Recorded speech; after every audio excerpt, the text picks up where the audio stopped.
Hello, welcome back. पिछले video में हम देखे थे आर्द्रता के बारे में।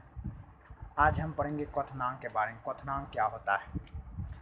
क्वथनांक किसे कहते हैं? जिस ताप पर द्रव उबलना प्रारंभ कर देता है तो उस ताप को क्वथनांक कहते हैं।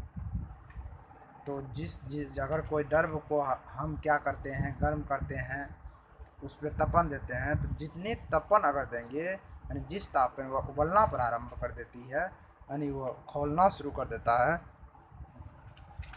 तो उस ताप को हम क्या बोलते हैं? क्वथनांक बोलते हैं। क्वथन किसे कहते हैं?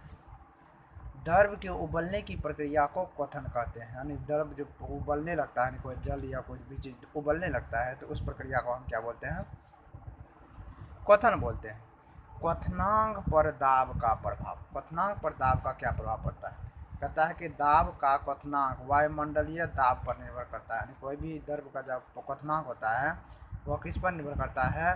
वायुमंडलीय दाब पर निर्भर करता है। जैसे वायुमंडल में जल का क्वथनांक 100 डिग्री सेल्सियस होता है, जबकि एवरेस्ट पर्वत पर 70 डिग्री। यानी जैसे जैसे हम ऊंचाई के ऊपर जाने लगते हैं तो वायुमंडलीय दाब घटने लगती है, और वायुमंडलीय दाब घटने लगती है तो पदार्थों का क्वथनांक क्या होता है? घटने लगता है। इसीलिए एवरेस्ट पर क्या होता है, अगर किसी भी चीज़ को बनाएंगे तो वहाँ हमें अधिक समय लगेगा बनाने में। जैसे अगर एवरेस्ट पर चल गए, उस जगह पर हम कोई पदार्थ को गर्म करने हैं तो ज़्यादा समय लेगा गर्म होने में। इसके हम क्या बोलते हैं? क्वथनांक पर दाब का प्रभाव होता है। क्वथनांक पर अशुद्धि का प्रभाव। क्वथनांक पर अशुद्धि का क्या प्रभाव होता है? द्रव में अशुद्धियाँ उपस्थित होने पर द्रव का क्वथनांक बढ़ जाता है। अगर किसी द्रव में किसी अन्य अशुद्धि को मिला दिया जाए तो उसकी क्वथनांक क्या हो जाती है? बढ़ जाती है। जैसे जल में नमक मिलाने से जल का क्वथनांक 100 डिग्री सेल्सियस से अधिक हो जाता है। अगर जल में नमक या चीनी अगर मिला दे तो उसकी क्वथनांक क्या हो जाती है? बढ़ जाती है। इस प्रकार से अगर किसी जल में अशुद्धियाँ मिला दे तो उसकी क्या हो जाती है? क्वथनांक बढ़ जाती है। अब हम पढ़ेंगे तीसरे नंबर की अवस्थाएं, जो पदार्थ की अवस्थाएं हैं, वह है गैस किसे कहते हैं? गैस किसे कहते हैं? तो ये गैस जो होता है, ये गैस किसे कहते हैं? अब तो सीधा समझेंगे कि हम गैस जिसकी आकार एवं आयतन दोनों निश्चित होता है, अनिश्चित होता है, उसे गैस कहते हैं। यानी जिसकी आकार एवं आयतन दोनों अनिश्चित हो, यानी दोनों में कोई क्या हो? निश्चितता नहीं हो। यानी उसमें ना तो उसकी आकार निश्चित हो, ना आयतन निश्चित हो, तो उसे हम क्या बोलेंगे? गैस बोलेंगे। गैस के सामान्य लक्षण। गैस का जो होता है ये सामान्य लक्षण क्या होता है? तो गैस के सामान्य लक्षण जो होते हैं वह निम्न होते हैं। गैस के सामान्य लक्षण निम्न होते हैं। पहला है इसकी आकृति एवं आयतन दोनों क्या होता है? निश्चित नहीं होता है। इसकी आकृति एवं आयतन दोनों निश्चित नहीं होता है। ठोस एवं द्रव के तुलना में गैस का घनत्व कम होते हैं। ठोस एवं द्रव की तुलना में गैस के घनत्व जो होता है वह कम होता है। और गैस की संपीड़ितता बहुत अधिक होती है। गैस की जो होती है संपीड़ितता, इसे बहुत, इस पर दबाव अधिक मात्रा में डाल सकते हैं, ये होती है उसकी। गैस को जो गर्म या ठंडा करने पर संकुचन किया जा सकता है। इसमें दाब गर्म या ठंडा करके इसे कर सकते हैं, संकुचन कर सकते हैं। अब अगला पॉइंट है क्या? गैस का विसरण क्या है? घनत्व में अंतर रहते हुए भी गैस के परस्पर मिश्रण हो जाने की स्वाभाविक प्रक्रिया को गैस का वितरण कहते हैं। जैसे H2 और O2 मिलना। क्या होता है? दोनों के क्या होते हैं? घनत्व में बहुत अंतर है, परंतु इसको एक स्थान पर रख दिया जाए, एक बंद बोतल में रख दिया जाए, तो ये धीरे धीरे आपस में मिल जाते हैं। इसीलिए इसको हम क्या बोलते हैं? गैस का विसरण बोलते हैं। उसका बाद अगला पॉइंट आता है क्या? गैस का संघनन। यानी गैस का संघनन।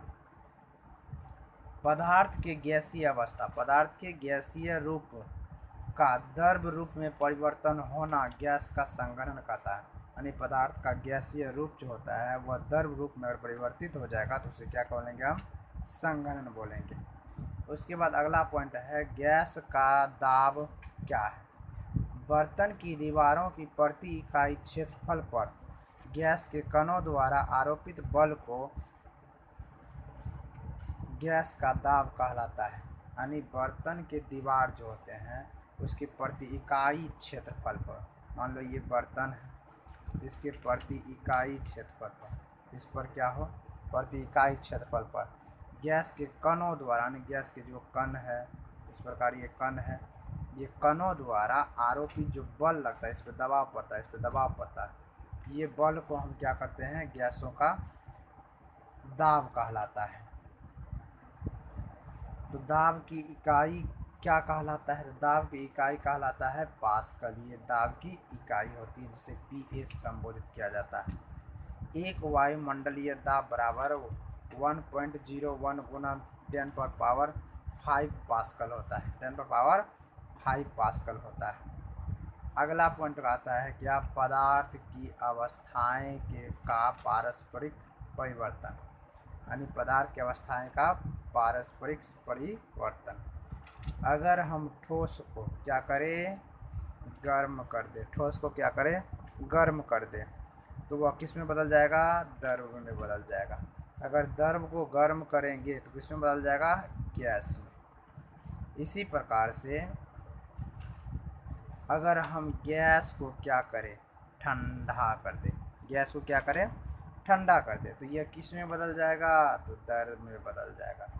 अब द्रव को और ठंडा कर दे तो यह किस में बदल जाएगा, ठोस में। इस प्रकार से पदार्थों में अदल बदल होते रहती है। अगला पॉइंट आता है कि ठोस, द्रव और गैस में क्या अंतर है। ठोस, द्रव, गैस में क्या अंतर है। ठोस, द्रव, गैस में निम्न अंतर है।